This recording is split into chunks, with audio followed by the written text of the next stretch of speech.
Хороший день, хорошего дня. Comment choisir? Salut, c'est Diana et bienvenue dans cette nouvelle leçon où je vais t'expliquer dans quelle situation et pourquoi. Il faut dire добрый вечер et quand il faut dire доброго вечера. Si tu penses que ce thème est utile et intéressant pour toi, n'hésite pas à mettre le pouce en l'air pour m'indiquer que je devrais faire plus de cours de russe de ce genre et abonne-toi à cette chaîne YouTube si ce n'est pas encore fait. Comme d'habitude, tu pourrais retrouver toutes les explications et tout le vocabulaire employé dans la leçon dans la description. C'est juste en bas. Et alors, on commence à apprendre, mais quand est-ce qu'il faut employer добрый вечер et доброго вечера? En fait, c'est une erreur que je rencontre très souvent parmi mes élèves. Par exemple, quand quelqu'un veut me souhaiter bonne soirée. Très souvent, les élèves me disent добрый вечер pour dire au revoir. Tandis que добрый вечер, c'est bonsoir, mais dans le sens de bonjour.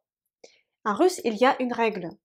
Quand on salue quelqu'un, cette salutation est mise au nominatif. Par exemple, доброе утро, доброе утро. Доброе утро se dit le matin. Доброе, c'est bon gentil, утро, matin. Доброе утро, c'est bonjour qu'on dit aux personnes proches, le matin. Добрый день, bonjour. Добрый день, добрый, bon gentil, день, jour. Добрый вечер, добрый вечер, bonsoir. Добрый вечер.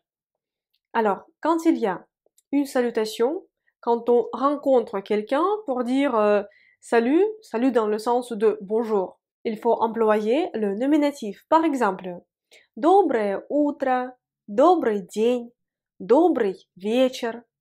Tandis que quand on dit les phrases de ce genre, mais pour dire au revoir, il faut mettre ces phrases au génitif. Par exemple, хорошего вечера, c'est bonsoir, mais il y a un souhait passer une bonne soirée. Хорошего вечера, хорошего дня,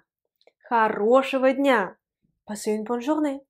Хорошего дня, хорошего вечера, passez une bonne soirée. Спокойной ночи. Ça s'emploie pour dire bonne nuit. Спокойный, c'est calme, tranquille. Ночь, nuit. Спокойной ночи. Сладкой ночи. Сладкий, c'est doux ou sucré. Ночь, nuit. Сладкой ночи, ça s'emploie aussi pour dire bonne nuit. Alors, tous les souhaits sont mis au génitif. Ça provient du fait qu'en russe, le verbe желать, souhaiter, il exige que le mot suivant soit employé au génitif. Alors, je répète encore une fois. En russe, il y a le verbe желать. Желать, c'est souhaiter. Quand tu dis я желаю, je souhaite, ce que tu souhaites doit être mis au génitif. Ça s'appelle la réaction d'un verbe, c'est-à-dire le cas qui est exigé par un tel ou tel verbe. Pour le verbe желать, c'est le génitif. C'est pour ça que tous les souhaits sont mis au génitif. On n'emploie plus я желаю, mais on sous-entend cette forme. C'est pour ça qu'on dit спокойной ночи, хорошего вечера, хорошего дня. Par exemple, удачи. Удачи, c'est bonne chance. Удачи, c'est le mot удача, chance, mis au génitif. Удачи. Tu peux dire я желаю удачи. Je souhaite bonne chance. Я тебе желаю. Quand on souhaite à quelqu'un, cette personne à qui on souhaite doit être mis au datif. Ça, c'est assez évident. Donc, я тебе желаю удачи. Ou tout simplement удачи. Bonne chance. Удачи. Удачи est mis au génitif. Счастливого пути. Счастливого пути, c'est comme bon voyage. Путь, c'est route, voie. Счастливый, heureux. Счастливого пути. Хорошей дороги. Bonne route. Хорошей дороги, la même chose. Хорошей дороги est mis au génitif. Хороший, c'est bon. Дорога, route. Хорошей дороги. On dit хорошей дороги quand quelqu'un part. dans un long voyage ou même dans un court voyage, mais en utilisant un moyen de transport. Хорошей дороги. Pour récapituler, en russe, on emploie au nominatif les salutations. Les salutations, c'est-à-dire quand tu rencontres une personne pour lui dire bonjour. Ça, c'est au nominatif. Доброе утро, добрый день, добрый вечер. Tandis que les phrases qui signifient au revoir sont employées au génitif. Хорошего вечера, хорошего дня, счастливого дня,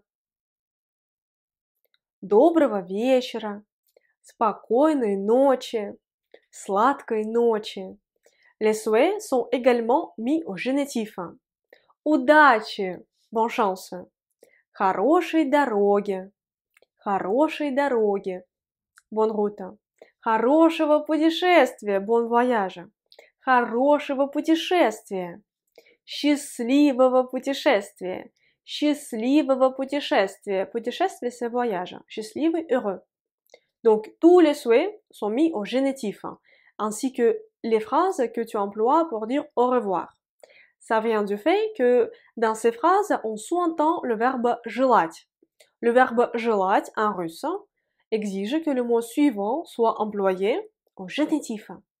C'est pour ça que les Russes n'emploient pas le verbe желать, mais c'est possible de l'employer, mais c'est juste la phrase elle sera plus longue. Alors c'est possible d'employer le verbe желать, c'est pas nécessaire, mais tout de même, tous les souhaits sont mis au génitif. Si tu souhaites apprendre plus sur les cas russes, je t'invite à regarder mon cours intensif Apprendre les cas en 3 mois. Le lien pour retrouver ce cours se trouve dans la description de cette vidéo, c'est juste en bas. Merci beaucoup d'avoir regardé cette leçon, j'espère qu'elle t'a plu. Si c'est le cas, n'hésite pas à mettre le pouce en l'air pour m'indiquer que je devrais faire plus de cours de russe de ce genre et abonne-toi à cette chaîne YouTube si c'est pas encore fait. Comme d'habitude, tu pourrais retrouver tout le vocabulaire et toutes les règles employées dans la leçon dans la description. C'est juste en bas. Dans la description de la vidéo se trouve mon cours intensif Apprendre et comprendre les cas russes en 3 mois, ainsi que d'autres cours intensifs de russe qui te permettront d'apprendre la langue de Pushkin de façon plus efficace et rapide. J'aimerais remercier les personnes qui me soutiennent sur PayPal. Merci beaucoup, ça me permet de créer encore plus de cours de russe pour cette chaîne YouTube et pour mes autres réseaux sociaux. Спасибо большое. Si toi, tu as aussi l'envie et la possibilité de me remercier pour ces cours gratuits que je publie régulièrement sur mes réseaux sociaux, je te serais très reconnaissante si tu me faisais un petit don sur mon compte PayPal. Le lien se trouve dans la description de cette vidéo. Et en parlant de mes réseaux sociaux, je t'invite à me suivre sur Instagram et sur Facebook, parce que j'y publie tous les jours quelque chose lié à la Russie ou à la langue russe. Merci beaucoup d'avoir regardé ce cours, j'espère qu'il t'a plu. Et moi, j'espère te retrouver très bientôt dans une prochaine leçon de russe. Et pour l'instant, je dis до свидания. Au revoir.